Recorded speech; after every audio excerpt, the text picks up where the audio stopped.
Good morning, YouTube. Been working on a bunch of things today, starting off with the Ninja 250.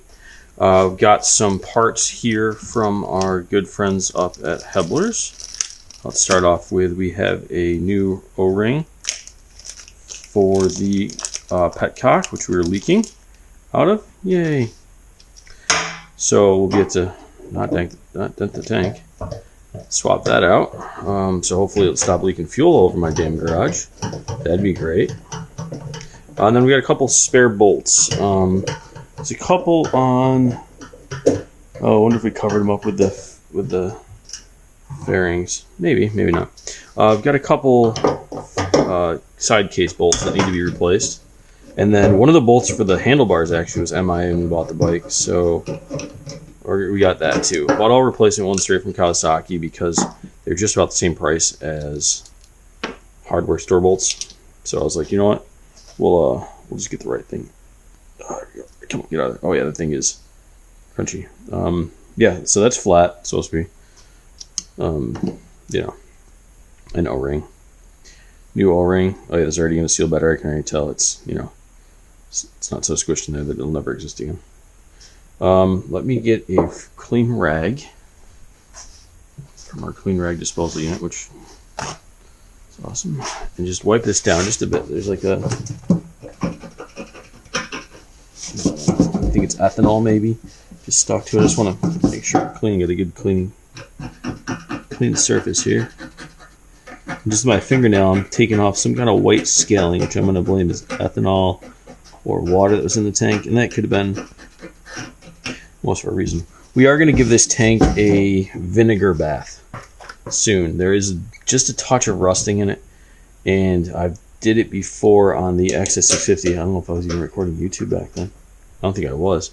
XS650 got a vinegar sand.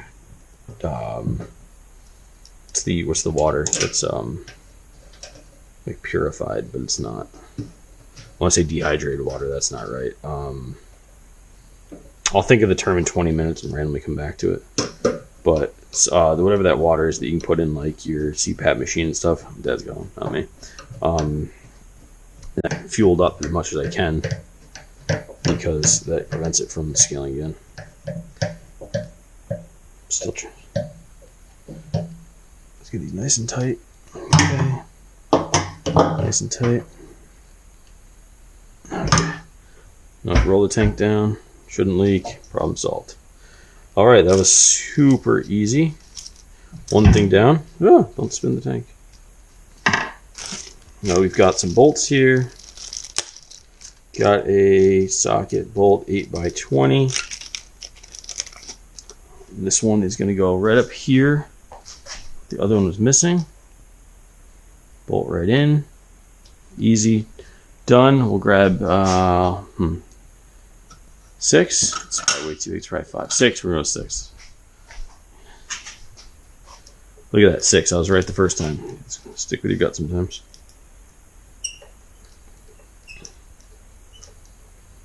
Yes, we did test drive this with one bolt in. No, I wouldn't recommend it. Yes, we did it anyways. No, we didn't go above. Well, actually, I went pretty quick with it. We got it up pretty high, but we were going around a parking lot very slowly with it. So for his first couple rides, I thought we were good. Plus the other one was here. So there, we got a bolt. It's got caps that go on it, but it's up to him if we buy those. I don't care as much. I think it looks fine. 2 more bolts here. Let's get these out of here. Oh, these ones come in Kawasaki packaging. I've got just 2 5 or 6 millimeter bolts. I don't know what millimeter these are. Black, and they're for casing. I think these might be, get out of there, kind of universal bolts. I'm going to assume they're 8 millimeter tops, but they are actually 6x30s from Kawasaki directly. So all we need to do is realize I didn't put any of my tools back. They're probably over here somewhere. I have found my, and say hi to Heather, everybody. Yay. I found my wrench, and I just need to put these 2 bolts in, and then we have to run somewhere. Yay. But these are just casing bolts that One snapped. Well, it was elongated when we pulled it out, and then it partially snapped on its way fully in. And then the other one was missing when we got the bike, so yay. I have fixed the gasket on the fuel tank, so hopefully this place will not... Yeah, I will. Don't worry. I'll edit that out for us. But yes, it was pretty rank in here a few days when it was dripping just enough gas to make the whole garage just reek, which was a pain in the butt. And I'm sorry for that. She's fine. It was very potent in here. Okay, so those are all the bolts.